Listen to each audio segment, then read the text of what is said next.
Hello. So I'm going to do my fourth Bipolar Diaries video entry. And I figured I'd do it on, I guess, what is probably a common, not necessarily issue, but um, thing that people with bipolar have to deal with, which is bipolar and relationships and how it affects relationships of both romantic and platonic, I guess. So uh, I'll talk briefly about some of my experience and also just generally, I suppose, as well. I'll, uh, I'll start with platonic, I guess.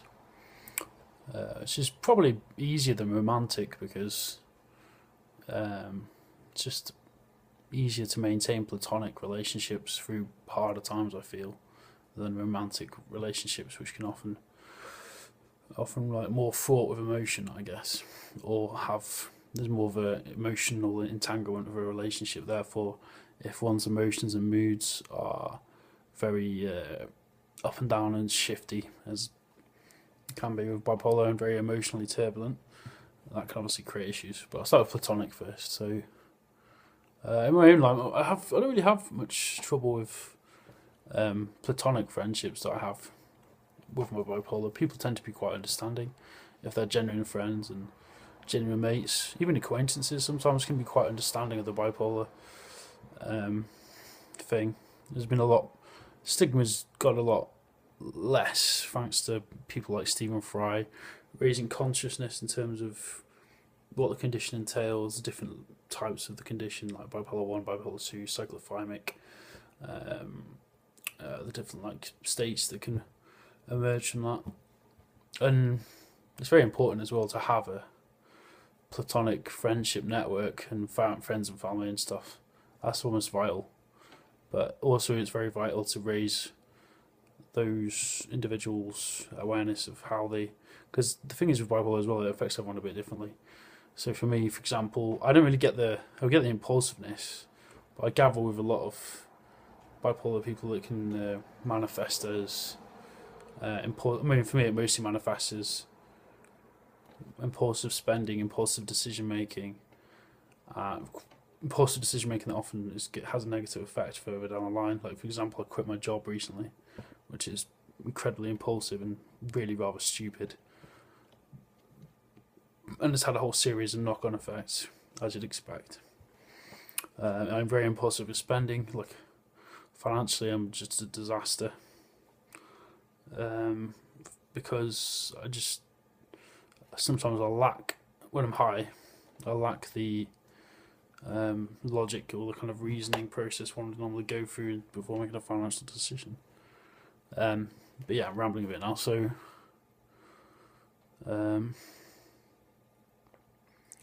platonic friends, the most important for I found is just to have the conversation early on or early-ish on. Sometimes I tell people as soon as I've met them. I don't introduce myself like I'm bipolar or whatever because that's pointless. But I just choose when the right appropriate moment is. Move on to romantic relationships, I suppose now.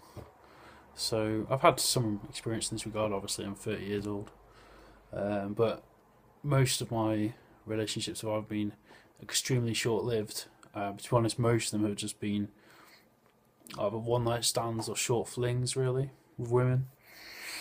Never really had a long-term relationship,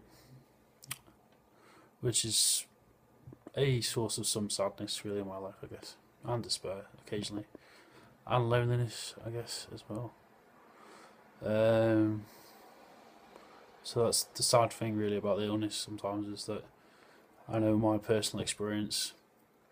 It often puts potential partners off because they come, obviously, because well, they might have experienced other people with bipolar for one, but a lot of people have a series of pre-assigned assumptions which they will have on your character based on your condition. Sadly, it's a true reality of the thing.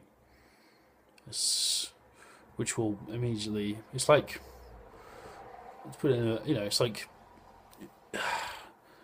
in a way, for romantic relationships, if you tell someone at the wrong time, it almost creates a precedent where they just see you as a sick person as opposed to just a person. So instead of seeing, me, Chris, the individual, they will then see Chris, the illness, coming with a whole host of problems. And obviously, since in this is a bit of a generalisation, I'm prefacing this before I even say anything else, because obviously, traditionally, men are supposed to have some kind of protective role or some kind of provider role. Traditional heteronormative relationships, admittedly, I'm going in on that preface. You can often be seen as defective. That's the word I was looking for. Defective mate, potential mate, I guess. I mean, if anyone can provide some evidence which would cast that aside, then I'm be willing to hear it. Because in my experience, whenever I brought out the bipolarity, it tends to just kills it there, to be honest. Or has done traditionally in a lot of my prior relationships. So, I don't know. I mean, I don't mind telling people. I'm a very open book. But if anything, that seems to go against you in romantic relationship wise. And I don't really know why. I think obviously when I'm depressed or manic, these behaviours can affect, and I'm not necessarily lash out at people, but, I can lash out at people mentally. That's how I tend to do it, is I tend to have if I'm feeling extremely, I will reductively reduce people down to, I'll reduce a woman down to a kind of almost attack her mentally, I guess, which is a bad thing. I'm working on changing as well. And I still do it sometimes. Like I've fucked up a few potential relationships recently. Pretty much probably all down to me, really. Well, two-way thing, I guess, but it's an incredibly frustrating thing, actually, romantic relationship with bipolar.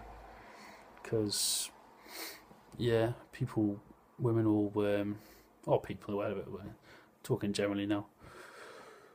A lot of women will struggle to understand if they don't have prior experience of dating someone with bipolar. They'll struggle to understand how that actually affects you. I mean, obviously, a lot of women are more open-hearted, so they're not going to see it as necessarily a negative thing that they have to worry about or be angsty over, or kind of have preoccupations with how it will affect a potential relationship. But yeah, like I said, from my experience, it really does go that way. That as soon as you mention that, it kind of anything that was happening before up to that point, it kind of gets killed essentially by the mentioning of the bipolarity. Now it affects you. It's like, I mean, this is just my emotional angst coming out now, but it's like kind of they almost reject they fear a lot, I guess. Which I guess is natural, but it's also very frustrating for an individual to have to go through that all the time. Like I said, my prior relationships have been either one night stand flings, or very short lived things like a few weeks. We've not been talking months. I've never even dated anyone for a month. That's how ridiculous it's been, really. Which is fine. I'm alright with that. I'm not really that arsed, really. I'm only 30 at the end of the day. But yeah, basically, it's a real bummer having bipolar and having to deal with relationship stuff. Platonic friends, it's more easier. Romantic is very difficult. I've know a few people who've dated with bipolar or other mental illnesses like schizophrenia, and sometimes it can work even with bipolar and bipolar or depressive, different mental ill people. Dating each other can sometimes be a very good thing, actually, sometimes, depending on the conditions that both people have, like balancing out more empathetic relationships, I guess. This is all based on observation, not relationships. Sorry, I just need to shut up. But yeah, so I was just switching off Facebook thing then, it's just annoying me. But yeah, basically, this is 10 minutes now, so I've talked probably for too long, but it's a real struggle actually having bipolar. And my advice would be, if you are going to tell someone, just choose the right moment. Certainly don't tell them on the first date. I've done that before. I completely fucked up the date. She's a really nice girl as well. Also, I'm mentioning their names. Proper like my type, like really artistic, cultural, nice figure, nice face, nice being, really. And then I just did my stupid thing of spilling a lot of my history in terms of the mental health stuff. I mean, she was actually involved in therapeutic services, so I thought, or studied training to be like in psychotherapy. So I thought, I guess, in that example, she probably would want to avoid a relationship with me because obviously she's got very in-depth knowledge of how it works. So that's probably why even I opened up to her in that way, I guess, on the first date. But again, at the same time, it's not what you do on the first date. You leave all that shit till a few weeks in at least, or a month, I guess. You don't just go in there and be like, this is an experience I had when I was 17 years old. It was really fucking trippy, and I thought I was going up into space, and I fucking transcended time and space up in a hole in my bedroom, and then got scattered over a million times, and start going into quantum mechanics and dreams and weird dream experiences you had, and some very weird lucid dream experiences you might have had, or I might have had when I was a kid. Well, I did when I was a teenager and stuff. Obviously, some people can't live at that intense level of discussion, I guess, or they can't meet you halfway on that kind of hypermanic, if you will, phase of the illness. Which I probably was hypermanic at that time, to be honest. But yeah, basic advice for it, and I'll make this a mix of anecdotal and advice vlog, I guess, is just find the right moment. Open a channel of communication. Do not spill your guts on the first date, because you will fuck it up, no doubt. No doubt in my fucking mind. It will fucking go tits up. Unless we've got a very understanding person or woman, then you're going to get fucked, because they're going to think this guy is a fucking loser, or this guy is too much for me to handle, I'm not ready for it, or I don't want this kind of chaos in my life. A lot of people's preconceptions come into it, basically. I mean, even though I've got bipolar and my life can occasionally be chaotic for a few months, it's actually very balanced, a lot of the time stable. But like I said, people's prejudices will automatically come in, subconsciously or not, if they admit it or not.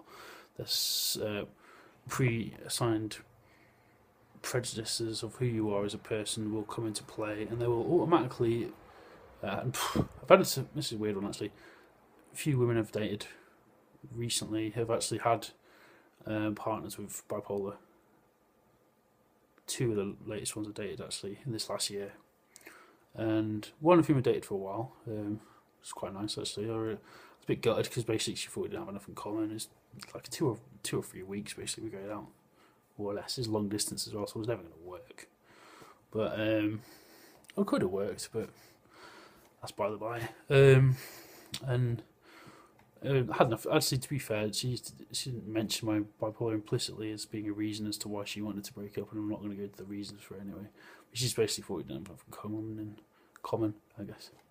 Another woman I was seeing, only dating really for a few times, but her previous partner actually was bipolar, same as me. I think bipolar 1, and she had a thing. I'm not going to say what, but she was, I guess, kind of. I want to be careful here with the language I use, but I think she obviously had, kind of worries based on a previous partner, I guess. That is purely a guess. I might be making an assumption there. Also, I was a bit of a dick to her, to be honest.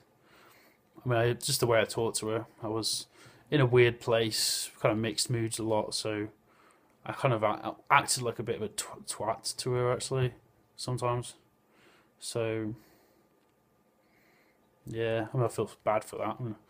Not twat in a bad way, just like being a bit like blasé and a bit I don't know, like